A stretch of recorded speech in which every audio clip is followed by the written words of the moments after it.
Hello and welcome to another Bushwhacker review. Today we are going to be taking a look at Fred Lorenzen's 1965 Ford Galaxie from University of Racing.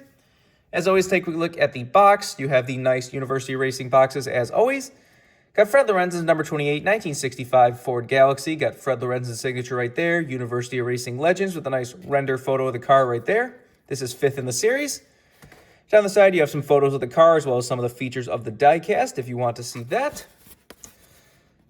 On the side, you got University Racing Legends and Holman Moody Competition Proven. Got a biography on Fred Lorenzen on the back of the box if you want to read that. Got Fred Lorenzen number 28, and you, of course, have your copyright and such on the bottom of the box. Here is the car itself.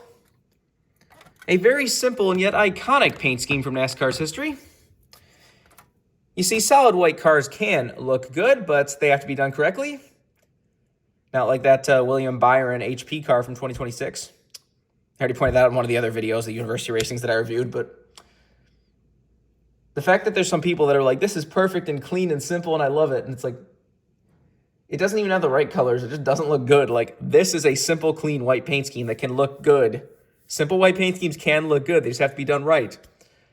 And the blue's in the perfect spots for this car to make it look good, but whatever. Anyways, let's do a quick 360 of the car.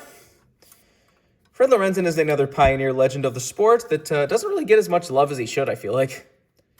Even like the throwbacks, like the only time I remember this car getting thrown back to was back in 2008, in which Travis Quapple had the same Lafayette Ford dealer and actually ran like a throwback to this car. It was a diecast that was produced by CFS. I really wish I still had that. I used to have that. I think I even reviewed it back in the day, but I eventually sold it off, and I do regret that. Now that I have this, I really should find a way to get that back, but it's a decently rare car, so I don't know. Anyways, let's get down to sponsors. On the hood, you have Holman Moody. Got 427 cubic inches. Got Lafayette Ford dealership from Fayetteville, North Carolina. Got an old school Ford logo right there. Got Holman Moody Competition Proven from Charlotte, North Carolina right there. This actually does have Firestone tires. A lot of these University Racings do still have Goodyears, but this one actually does have classic Firestone tires, which is cool to see. Got Fred Lorenzen's name on the door right there with the big number 28. Got Holman Moody Competition Proven, as well as some of the contingency sponsors from back then by Sully and McCall. Got Holman Moody on the deck lid. Does have a little, even though a little fuel overfill thing is blue, which is nice. Got some baby blue taillights, which looks pretty cool.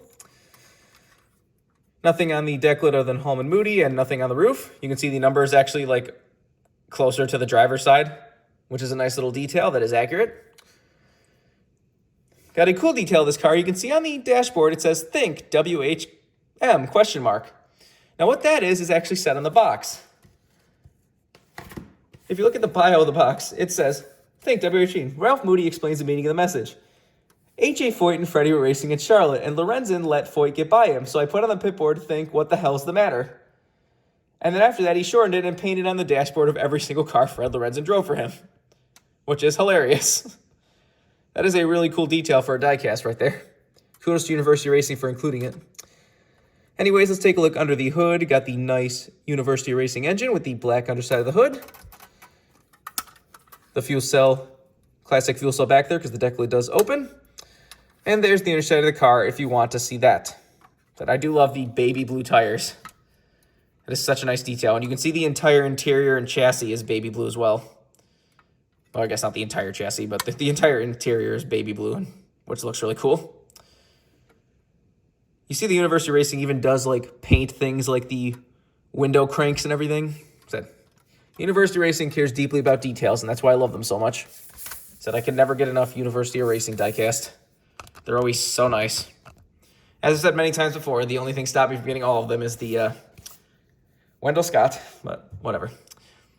Anyways, if you want this car, it is one of the easier to get University of Racing diecast.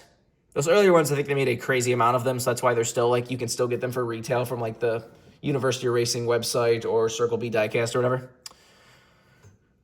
Remember, for every diecast needs, you can go to circlebdiecast.com. If you use the code BWhack, you can get $5 off shipping on any order over $30. Just go check it out if you want anything. But I think pretty much all there is to say. This has been a review of Fred Lorenzen's 1965 Ford Galaxie from University of Racing Legends. Hope you enjoyed it. Thanks for watching.